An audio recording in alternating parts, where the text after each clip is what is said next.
पश्चिम बंगाल में हिंसा को लेकर भारतीय जनता पार्टी की टीम कोलकाता जा रही है और वो बुधवार को पहुंचेगी। इसके अलावा पश्चिम बंगाल के जो रिजल्ट्स हुए हैं उस पे कहीं ना कहीं भारतीय जनता पार्टी अपनी बातें कह रही हैं, लेकिन हिंसा को लेकर सियासत काफ़ी गर्म है।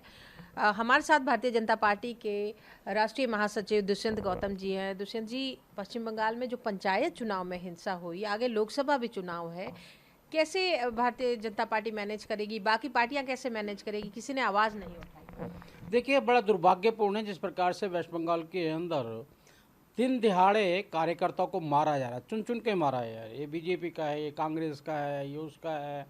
और मतपेटियों का जिस प्रकार से लूट हुई, और सबसे बड़ी बात आज काउंटिंग के अंदर भी जिस प्रकार लोग लगातार वहाँ पर आक्रमण हो रहे हैं। पुलिस कोई काम नहीं कर रही है, पुलिस मूक दर्शक बनी हुई है। बाहर के जवानों को जो डिप्यूट किया गया है उनका उपयोग नहीं ले पा रहे जिस प्रकार से उपयोग लेना चाहिए। तो साफ साफ दिखाई देता है कि वहाँ पर हिंसा एक प्रायोजित तरीके से होती करते हैं वो लोग, कि वोटिंग कम हो, काउंटिंग हो तो हमारे पक्ष के अंदर हो, जो भी वो दबाव बना सकते हैं, जो भी अत्याचार कर सकते हैं, उस प्रकार से वातावरण भी दूषित कर रहे हैं और परिणाम को भी दूषित करने का काम कर रहे हैं। लेकिन मुझे लगता है लोकतंत्र में हमारे बहुत बड़ी ताकत है। अच्छे अच्छे हमने आपातकाल भी देखा है, उसका भी मुकाबला किया है। ऐसी घटनाओं का भी जनता मुकाबला करेगी और माकूल समय पे आने पर उसका जवाब भी देगी। लेकिन रिजल्ट देखें तो जनता ने फिर भी टीएमसी का ही साथ दिया। वो उनकी हिंसा से मालूम पड़ रहा है ना जी। वोट नहीं डालने देना, लोगों को घर से नहीं निकलने देना, और लगातार टॉर्चर करना और इतना अत्याचार करना कि वोट डालोगे तो आप टीएमसी को डालोगे, ऐसे हालात वहाँ पर बनाए जाते हैं। मैंने पिछले चुनावों में भी देखा था, घर के घर खाली करा लिए, वोट डाल के आओगे जब वोट डाल सकते हो, अदरवाइज वोट नहीं डाल सकते आप।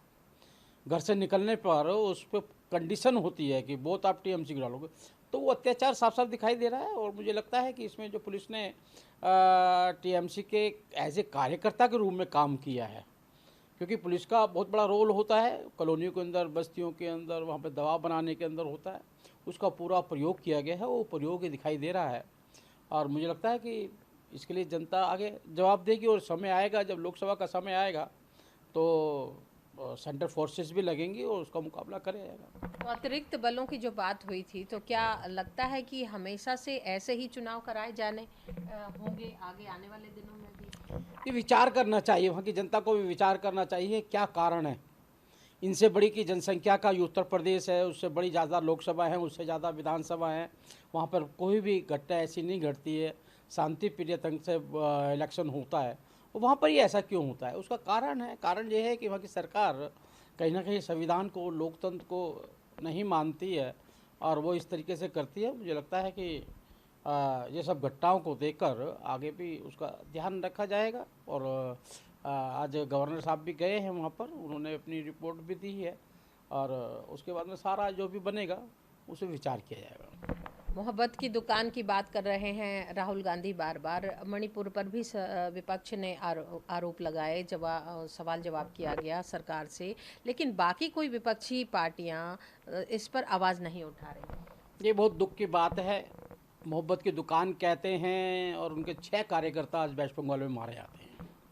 अधीर रंजन दास मुंशी जी शोर मचा रहे हैं, हाहाकार मचा रहे हैं, लेकिन कांग्रेस उनके लाशों पे चलकर ममता से गले लगने का काम कर रही है।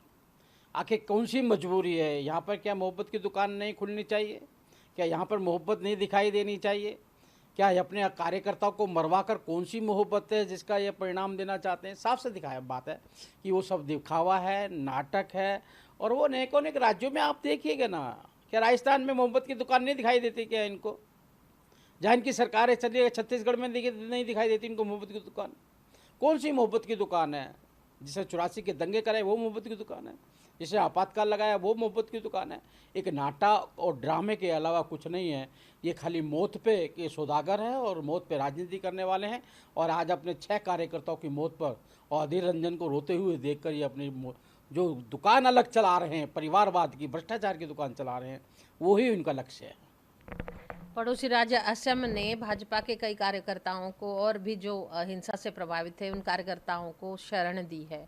तो दूसरे राज्यों को हस्तक्षेप या दूसरे राज्य में शरण लेनी पड़ रही है, तो लोकसभा चुनाव में भी क्या ऐसी ही हिंसा की उम्मीद कर रहे हैं आप? देखिए, पिछले लोकसभा का चुनाव का मुझे अच्छा अनुभव है। हम गए थे वहाँ पर, और उसके बाद में जो बाद में इलेक्शन के बाद में जो वहाँ पर कत्लेआम मचा है, और वहाँ पर लोगों को, हज़ारों लोगों को घर छोड़ना पड़ा, सैकड़ों लोगों की हत्या की गई, बलात्कार किए गए, और जिनको घर छोड़ना पड़ा घर में वापसी आने के लिए फिरौती देनी पड़ी उन लोगों को।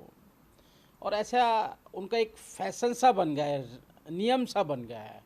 और मुझे लगता है कि आने वाले समय में पूर्व के चुनाव में से अनुभव लेकर इलेक्शन कमीशन उन पर उचित कार्रवाई भी करेगा, और उसका सबका ध्यान लेकर आगे बढ़ेंगे। और वर्तमान में जो हो रहा है उस पर भी कहीं ना कहीं केंद्र संज्ञान ले रहा है। तो भारतीय जनता पार्टी ने इस पर कड़ी आपत्ति जताई है और साथ ही ये कहा है कि कांग्रेस जो हर बात को लेकर सरकार की आलोचना करती है, उनके कार्यकर्ता मारे गए, आखिर उन्होंने चुप्पी क्यों साध रखी है। ईटीवी भारत के लिए दिल्ली से कैमरामैन संजय के साथ अनामिका रत्ना।